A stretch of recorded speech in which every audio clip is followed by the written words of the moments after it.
papasakosiu jums apie tai, ar naudoti skaitvardį su raidele S ar be, ypač kalbant apie šimtus, tūkstančius ir milijonus.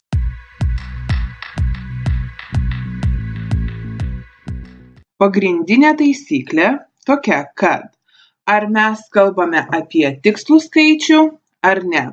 Jeigu mes kalbame apie tikslų skaičių, tai tarkim žodelį 100, 100, mes naudosim be raidės S. Jeigu kalbame apie netikslų skaičių, o tiesiog sakom šimtai, tūkstančiai, milijonai, tada naudosime žodį su raidele S. Pažiūrėkime į keletą pavyzdžių. He paid 200 for his coat. He paid 200 for his coat. Jis sumokėjo 200 už savo paltą. Atkreipkite dėmesį, lietuviškai sakome šimtus. Angliškai nesvarbu, kad mes turime two, mes vis tiek sakysime 200, jeigu mes turime tikslę sumą.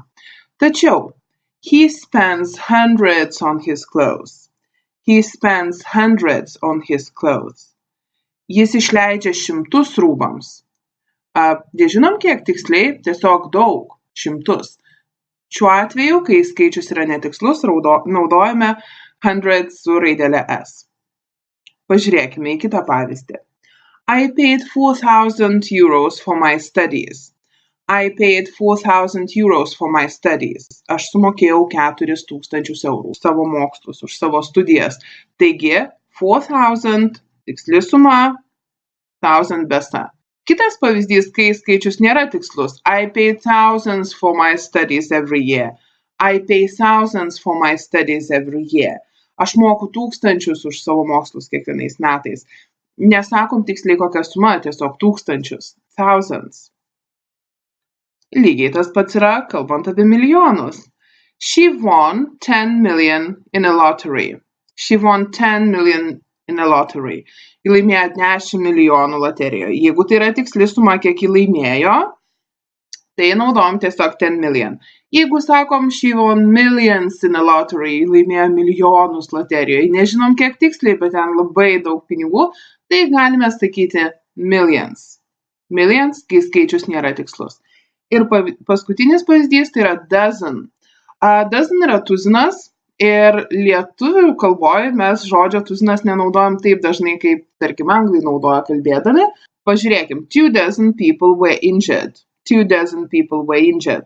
Vėlgi tikslus skaičius 2 tuzinai žmonių, 24, buvo sužeisti, ne tikslus duomenys. O jeigu norim pasakyti tiesiog maždaug toks kiekis, dozens of people were injured. Dozens of people were injured. Vėlgi naudojam su raidele S. Taigi tiek apie tai, kada su skaitvardžiais 100, million, thousand ir dozen naudojam S raidę gale. Sėkmės jums mokantis. Ačiū, kad žiūrėjote. Jei video patiko, spauskite nykštį į viršų. Būčiau labai dėkinga. Jei nenorite praleisti naujų video, prenumeruokite kanalą, spausdami subscribe mygtuką. Nesidrovėkite komentuoti, bei aplankykite mano internetinį puslapį www.rolanda.lt.